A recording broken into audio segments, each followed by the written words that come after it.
Welcome to NightStoryX Fear, where every whisper hides a secret and every story leaves a scar. If you dare to listen, then like, share, and subscribe before the darkness takes you.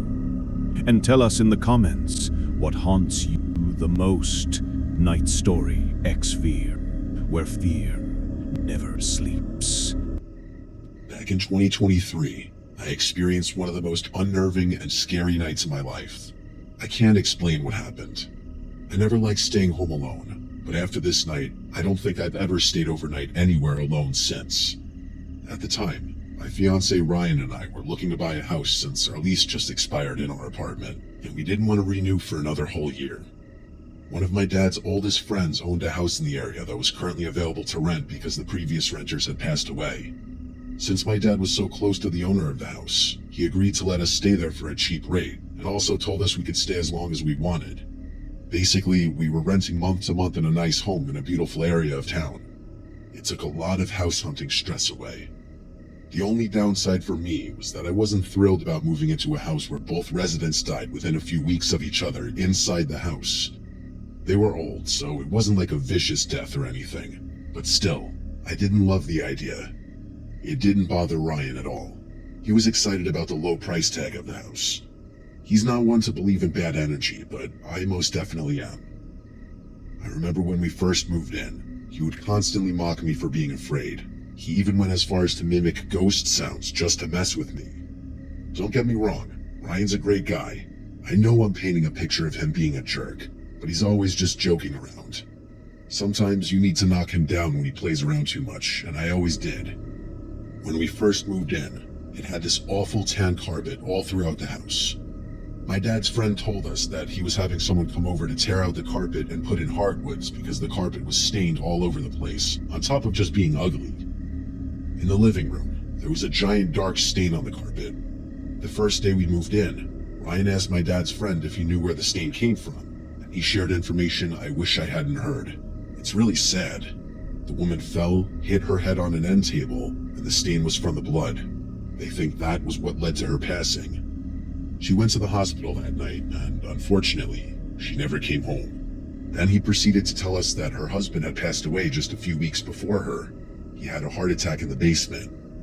I was horrified to be living in this house, even just temporarily, but sometimes you need to do what's most cost efficient, and this was it. We had only been there for maybe 2 days when they came to do the floors. I was so happy when the carpet was gone. He also had someone come in and paint the inside of the house. Just that little touch-up made the house feel so much better. After those little cosmetic touches, I started to settle in. It also helped that he added one of those annoying security systems inside the house as well. Every time you open the door, you get the automated voice saying, "Front door open." It got old very fast. Even though it was annoying, it did make me feel better. It was a little over a month of being there, and Ryan was leaving for the weekend. It was his bachelor party. I was a little on edge about being alone for a couple of nights, but by this time, the house felt like a home. I also had the company of our cattle dog, Rex, which made me feel safe. Friday, July 7th, I left for work at 7 a.m. I kissed Ryan goodbye because he was heading out a few hours later and wouldn't be back until Sunday afternoon. I got home that evening and felt a little off. I was positive that I was just feeling anxious because I was alone. I ordered myself Thai food since Ryan hates it and it's my favorite. I put on The Office and just watched my feel-good show until I started getting tired. I think it was close to midnight, and I began to hear this weird noise coming from the basement. This was an older house, so I just kept telling myself that the house is creaking. I turned off the TV and started heading into the bedroom. That's when Rex ran to the basement door and started barking. This was not normal behavior for Rex. He was protective but quiet. He didn't really bark a lot, mostly howled when he would get vocal. But on this night, he was barking. He sounded tense, like something was wrong. I tried consoling him, but he wouldn't calm down. I don't know why I did this, but I slowly opened the basement door and turned the light on. Rex stopped barking and started to growl. I was gonna go down and just make sure everything was okay. Then I remembered that the old man died down there. I know it sounds crazy, but that freaked me out. I felt frozen at the top of the stairs. I couldn't even look. I tried taking a picture of the basement from the top of the stairs, but it was just too dark down there to see anything. I was too scared to go down there myself and look, especially with Rex losing his mind. I shut the door and went to the bedroom. Eventually, Rex calmed down and joined me in the room. He wasn't barking or growling anymore. Instead, he stayed at the bottom of the bed staring at the door all night. It was like he was on high alert. This scared me more than his barking. I slept horribly that night. I expected someone or something to run into my room at any moment. I made my coffee in the morning and got ready for the day. I planned on catching up on some chores around the house that I had been neglecting. I gathered all my laundry, and when I made my way to the laundry room, I freaked out. This may seem small and trivial to some, but it freaked me out like you can't even believe. The washing machine was sticking out from the wall several feet. Not just a little wiggle, this thing was nearly in the middle of the room. At first, I ran out of the room. I couldn't figure out how or why something like that could happen. Once I composed myself, I went back to the washer and checked it out. Other than being in the middle of the room, nothing else seemed out of place. I moved it back to where it was, and it wasn't easy. This was a heavy unit. I felt like I should have heard it moving. Even though I was completely on edge, I continued with everything I had planned for the day. I called Ryan and told him about everything. I could tell he was skeptical and apprehensive, but he still believed me mostly and was concerned. He's just one of those people who believes everything can be explained by something. That's probably true in this situation as well, but I still couldn't shake these nerves and that horrible feeling brewing inside. He told me they were heading home first thing in the morning, and that he would be back sometime in the late morning, which was at least earlier than they originally planned. Saturday night was a lot like Friday night. I got some food, cuddled up with Rex on the couch, and watched The Office. It was 9:18 that night, and I heard something loud outside the house. It was loud enough that it made me jump, even with the TV super loud. It sounded like an explosion. Then I got a notification on my phone from the garage camera. I pulled it up, and there was a video.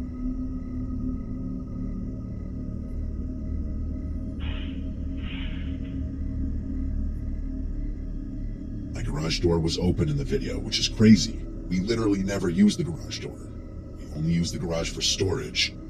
We didn't park in it because we both had bigger vehicles. In the video, you can see flashes coming from the driveway. The video doesn't do it justice though. It just sounds like fireworks. I opened the door from the house that led to the garage. I looked in the driveway. There appeared to be no evidence of fireworks, an explosion, or anything. It was the strangest thing. I saved the video and closed the garage door. Trying to get comfortable in bed after that was not easy. After the incident in the driveway, my heart was racing because I had no idea what had just happened. My brain was confused because I couldn't even process why I was scared. I couldn't tell if I was scared of something insidious in the house that I can't see, or if there was someone actually messing with me. I think I got up 3 separate times and made sure the security alarm was set. Just like the previous night, Rex stood guard at the bottom of the bed, staring at the door, occasionally letting a light growl slip. I ended up falling asleep eventually. I woke up suddenly because someone was pounding on my front door. I looked at the time. It said 3:39 in the morning. I had the bedroom door shut, so he couldn't get out of it. I just stayed in bed. I couldn't move if I even wanted to. It wasn't like somebody knocking. It was just a continuous banging on the door. Finally, I got up. Just before opening the bedroom door, I heard front door open, coming from the security system. I ran to lock the bedroom door. I grabbed my phone to call the cops, but it wouldn't turn on. Whenever I would press the side button to get the screen to light up, it just lit up with a black screen. I think this was the moment I started to cry. I looked over, and I was able to visibly see the doorknob shaking. I started screaming, "Go away!" I called the police and told them someone had broken into the house. They showed up promptly and found nothing out of the ordinary except for the fact that the front door was wide open.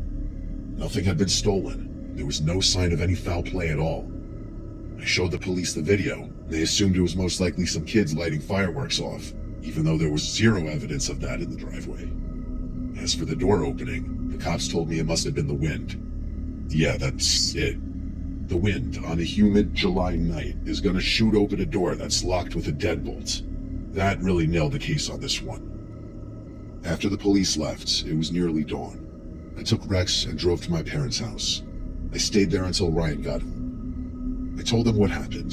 They were kind of on the side of the police, but still comforted me anyway. When Ryan got home, I told him everything, and he didn't think I had a brush with anything paranormal as I did, but he did feel like something had happened, and he was concerned. We did stay at that house for a couple more months until we found our new home. Nothing ever happened again. Before that weekend, I had never experienced anything even remotely unexplainable like that, and nothing like that has ever happened since. At the time of writing this, we're almost to the 3-year anniversary of that night. Whatever I experienced that weekend, I just hope I never experience anything like that again.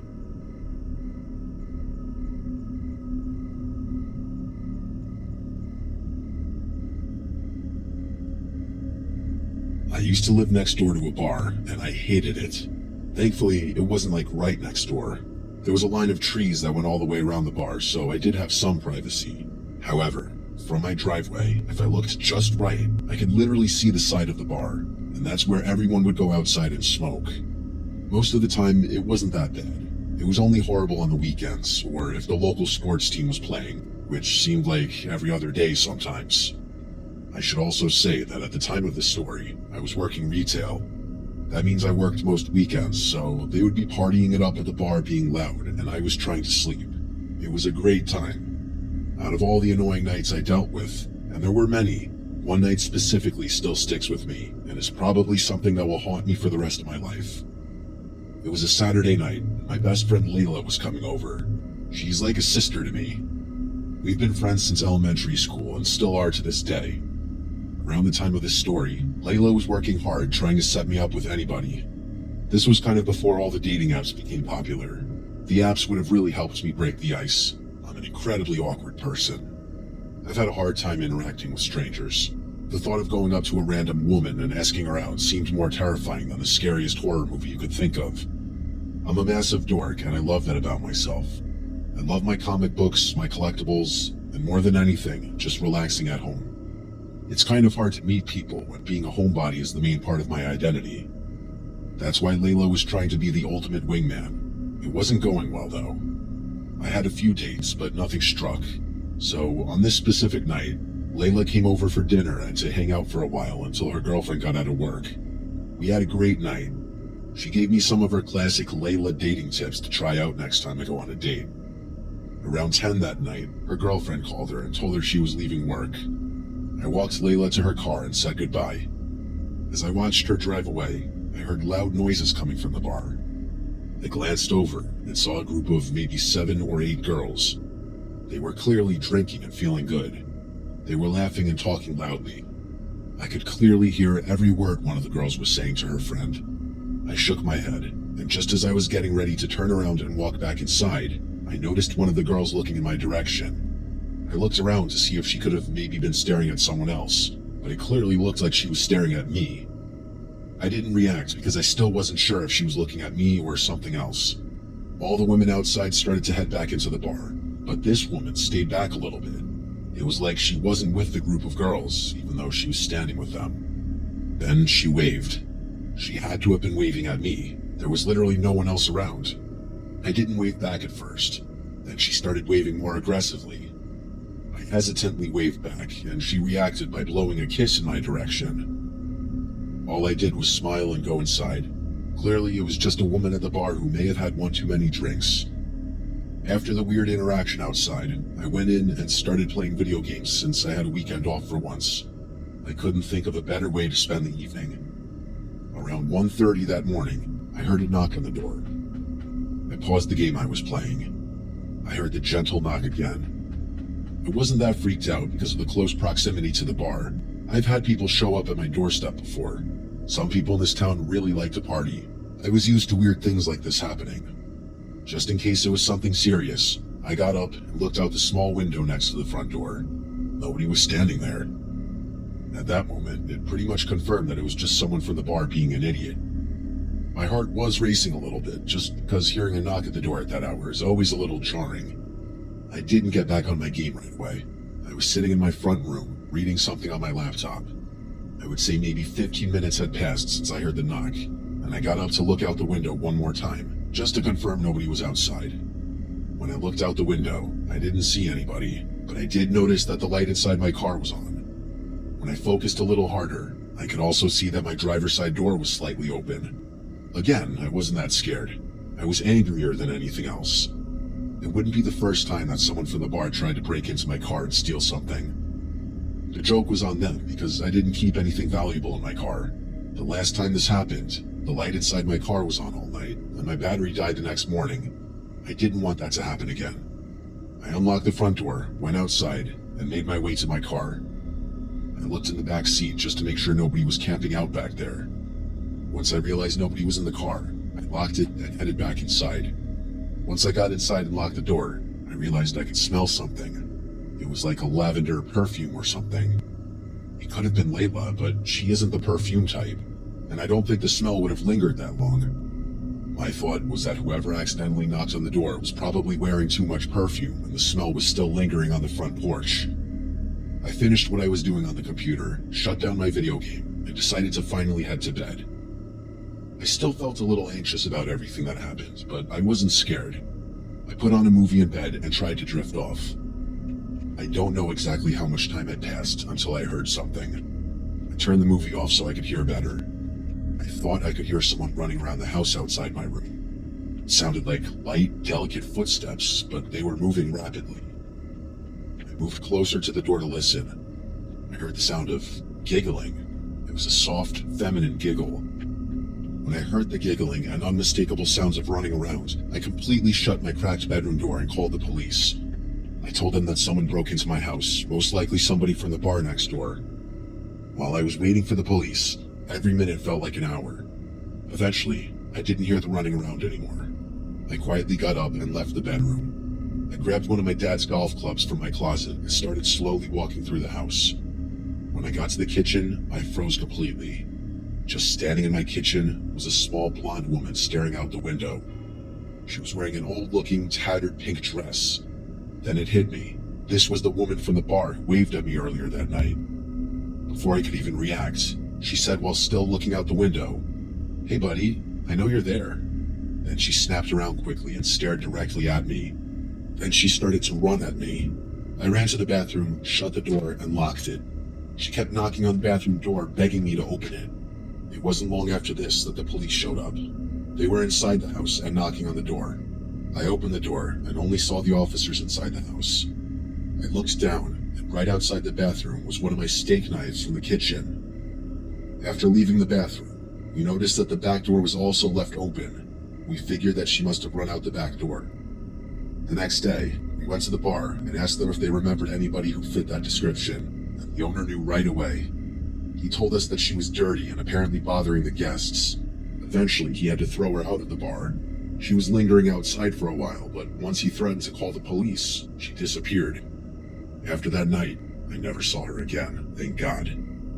I don't know why she targeted me. Maybe she was just crazy and homeless. Maybe she was on drugs. I spent a while trying to figure out how she got into the house. The only time I could think of is when I went outside to shut my car door. She had to have been hiding somewhere near the door and ran inside when I wasn't looking. I'll never forget that night. Thankfully, nothing serious happened, and I'm able to tell my story.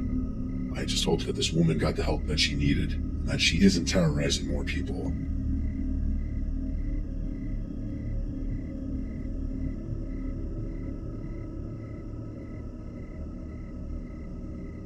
I've spent most of my life being alone. That's not a knock on anybody in my family or past relationships. It's just that I've always thrived when I'm alone. Whenever I date, I end up breaking off the relationship before it gets too serious. This isn't a pity party either. That's the way I've always liked it. Being able to focus on myself, I've been able to build my company and find success. My job allows me to travel all over the world and meet people from every walk of life. Basically, I'm kind of like an interior decorator. I meet with clients, talk about ways to design rooms, and help them achieve their vision. I'm currently in my mid-30s, and for the first time in my life, I have a roommate. Last year, something happened to me, and now I never want to be home alone again. Here's why. Years of grinding allowed me to save money, so I was able to buy my dream home. I moved into the house 6 months before the events of the story took place. By this time in my company's life, I was fortunate enough to be able to pick and choose my clients. Because of the high demand, I unfortunately had to turn a lot of people down. With the success of the company, I spent a lot of time working, even when I was home. Unless I was meeting with a client somewhere, I did most of my work right from my home office. A few months after I moved in, I started hearing this weird noise when I was working in my office. I didn't hear it all the time, just sometimes. The noise was like a shuffling sound. I realized that's vague, but that's exactly what it sounded like. Imagine the sound of someone pushing a box in a room next to you. That's kind of what it sounded like. The shuffling was always brief, but loud enough that it would break my concentration whenever I would hear it.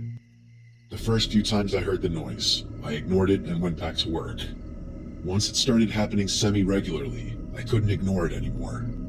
One afternoon when I heard the strange shuffling noise, I stopped working and went upstairs to investigate. I remember standing completely still, trying to hear anything I could, but it would always just be me standing there. I felt like I was losing my mind. I'd hear the noise, I would stop whatever I was doing, and run around the house.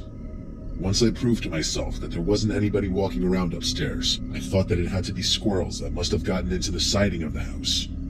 I remember when I was growing up, a bunch of squirrels got under the roof in my parents' house, and it would keep me up all night.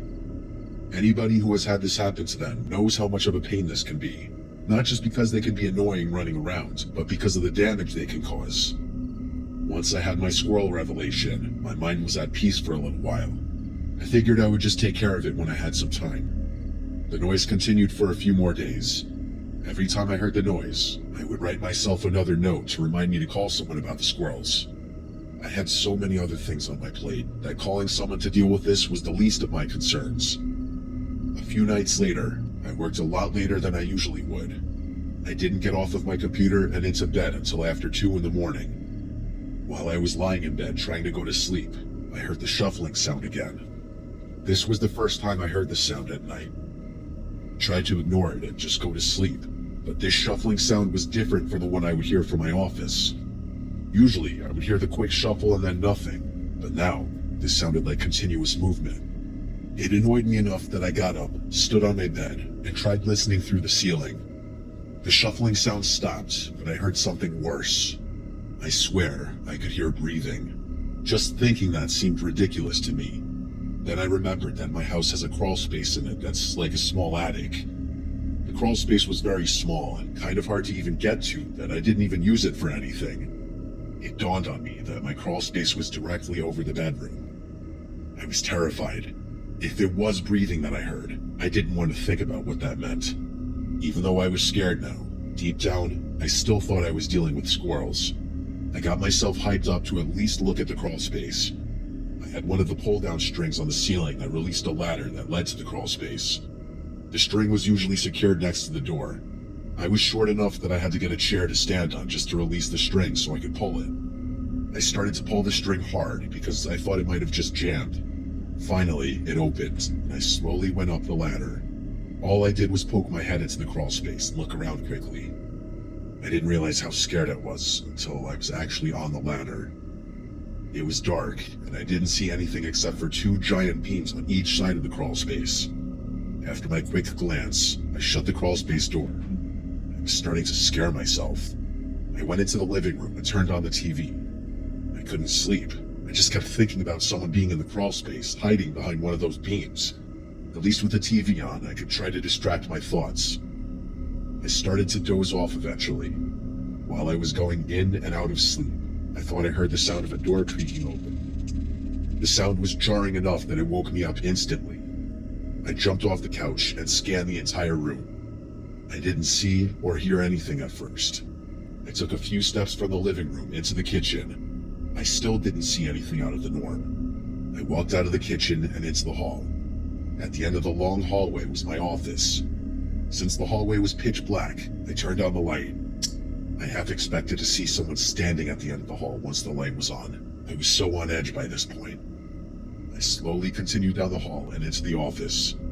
Once again, everything seemed fine. After finishing my search downstairs, I slowly made my way upstairs.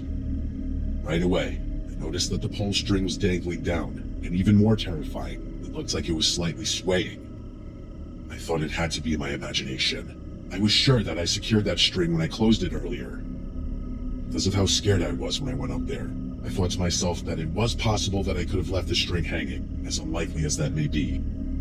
As I walked down the hall, I noticed my bedroom door was almost completely shut. I always leave it wide open. When I grabbed the door to open it, I noticed that the door made a loud, creaking sound. I was terrified. This was clearly the sound I heard a little while ago. I couldn't figure out why. I turned on the bedroom light. The room looked exactly how I had left it. Just as I was about to leave the room, I noticed something. On the floor right next to my bed, it was like a small clump of dirt. I got close to the dirt and bent over to look at it. When I was down on one knee, I thought I could hear that breathing sound again. From my position on one knee, I got down even further and looked under the bed. Lying under the bed, staring directly at me, was a middle-aged man. I screamed and fell back on my two palms. The man didn't move, but he shouted, "Hi, Julie, it's okay." I was trying to get up and run. I felt like I was stuck in quicksand. He just kept yelling, "It's okay," over and over again. I ran downstairs, grabbed my phone, got in the car, and drove off. There's a 24-hour diner near my house. I drove to the diner and went inside in hysterics. I called the police, and they sent a patrol car to the diner to check on me, and then a few more to the house. When they got to the house, there was nobody there. They searched the entire house thoroughly and didn't find him. They found several empty bottles of water and a small pillow behind one of the pillars. I ended up staying at a motel for almost a month. I was terrified to go back home. I spent a lot of money on home surveillance after that. It's been a year, and that person never resurfaced. I don't know where he went, but I know he's still out there lurking somewhere. I have a theory as to who it was. An old family friend of my dad's who he had to cut off for, let's just say, being attracted to me. I think it was him, but it just looks like a much older version of him. If it wasn't, then whoever he was, he knew my name and somehow got into my house, living in my crawl space. I feel like sometimes even locking your doors isn't enough if someone really wants to get in.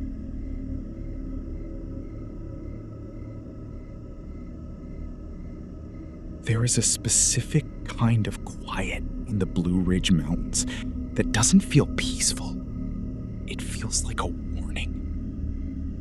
It was late October. I had set up camp off a solitary bend on the Appalachian Trail, just a few miles outside Roanoke, Virginia. I've hiked solo for 5 years, so camping alone in dense woods was second nature to me. I pitched my tent, built a modest fire, and watched the fog roll over the ridge as twilight died. By 10 p.m., the forest went dead silent. No crickets, no breeze, just a heavy, suffocating stillness. I rolled into my sleeping bag and closed my eyes. Around 1:30 a.m., I woke up. Not because of a sound, but because of a sensation. That sudden cold drop in your stomach when your brain registers that you are no longer alone. Step. Step. Step. Your feet right inside the wall of my tent. My chest seized. I didn't move a muscle. The steps didn't circle the tent. They stopped, right beside where my head was lying, inches away. Then came the sound. It wasn't a growl. It was a person, inhaling through their nose. A long, deep, deliberate smell. Like someone pressing their face against the thin fabric of fat, taking in my scent. My heart was hammering so violently against my ribs I thought for sure whoever was outside could hear it. I slowly reached down to grip my hunting knife, carefully keeping my clothes from rustling. Then, a faint, wet sound, like lips unsticking. "I know you're awake," a voice whispered. It was thin, raspy, unnatural. "I can smell your heat." I froze. Every instinct told me to scream, but my throat was completely locked. For 20 minutes, 20 agonizing silent minutes, that breath stayed right at the canvas wall. Just breathing. opened the zipper. Eventually, the soft crunch of bare feet began to fade back up the ridge. I stayed motionless until sunrise, my hand clamped around that knife until my knuckles turned white. When I finally unzipped the tent at first light, I found something that made my blood run cold. Imprinted in the soft mud right next to my tent headrest were two deep, bare footprints, and leaning against the canvas was a single, freshly cut lock of human hair. It wasn't mine. Story 2, Lake Superior's Edge. The Upper Peninsula of Michigan is vast, beautiful, and deeply unforgiving. If something happens to you in the Porcupine Mountains, nobody is coming to help. I was on a 3-day solo trip along the Lake Superior shoreline. My campsite was completely isolated. Just me, the dark forest behind me, and the vast black lake stretched out in front. That night, a thick shoreline fog rolled in, cutting visibility down to less than 10 feet. The sound of the waves crashing against the rocks was constant, a steady, rhythmic roar. At 2 a.m., I woke up to a break in the rhythm. Between the sound of 2 crashing waves, I heard a whistle. High-pitched, 3 distinct notes. I sat up in my sleeping bag, straining my ears. I told myself it was just wind passing through the pine needles. Then it came again, closer this time. Whisper. And then a voice called out from the dark, foggy shore. Raspy, hollow voice. Help me, please. I fell off the rocks. It sounded like a young woman, desperate, pained. My survival instinct screamed at me to jump up and help.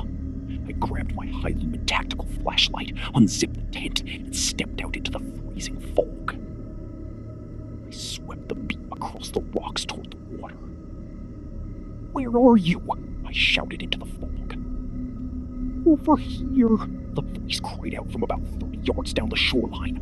"I can't move my leg. Please hurry." I started walking toward the voice, the flashlight beam bouncing off the thick mist. "Keep talking so I can track your voice," I yelled. "Right here. Hurry, please." I stopped. Something wasn't right. The voice was repeating the exact same words, the exact same cadence, the exact same pitch. It sounded like a lump, like a recording played back through a broken speaker. I pulled my flashlight back and aimed it not at the rocks, but up into the low-hanging branches of the hemlock trees directly above where the voice was coming from. The light caught something. Sitting 3 feet up in a tree, crouched on a thick branch in the freezing fog, was a tall, unnaturally thin figure in dark, ragged clothing. It wasn't an injured hiker.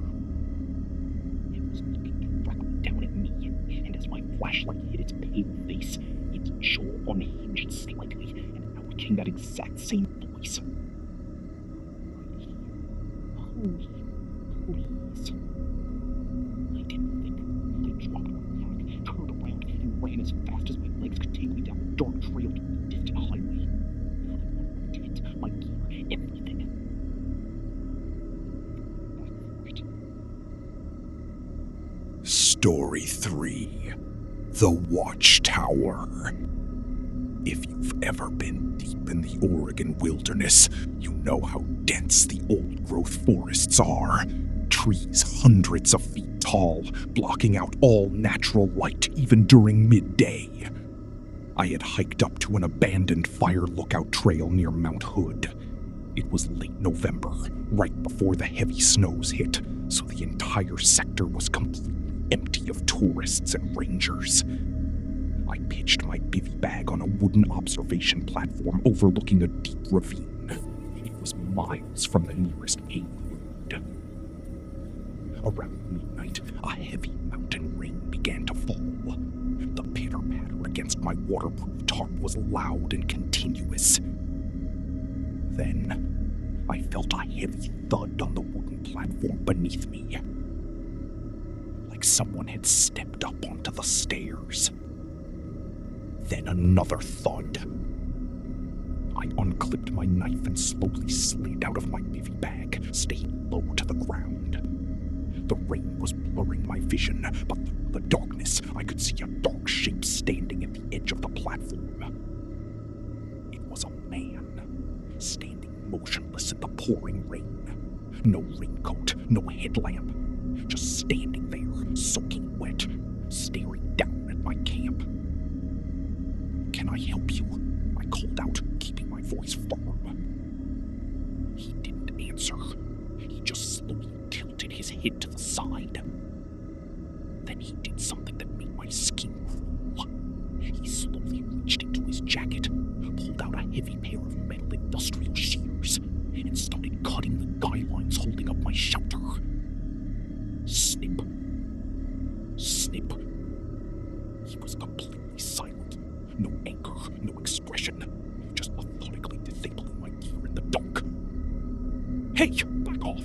I shouted, flashing my light full beam into his eyes. When the light hit his face, I saw that his eyes were wide open, bloodshot, and completely unblinking. His mouth was twisted into an unnatural, rigid grin. He dropped the shears, took one massive step toward me, and held out his open hand. In his palm was a small plastic baggie filled with sharp, rusted razor blades. He didn't try to attack me. He just held them out to me, smiling in the dark, waiting for me to take them. He grabbed my bear spray from my hip, nailed the safety clip, and sprayed a massive cloud straight into his face.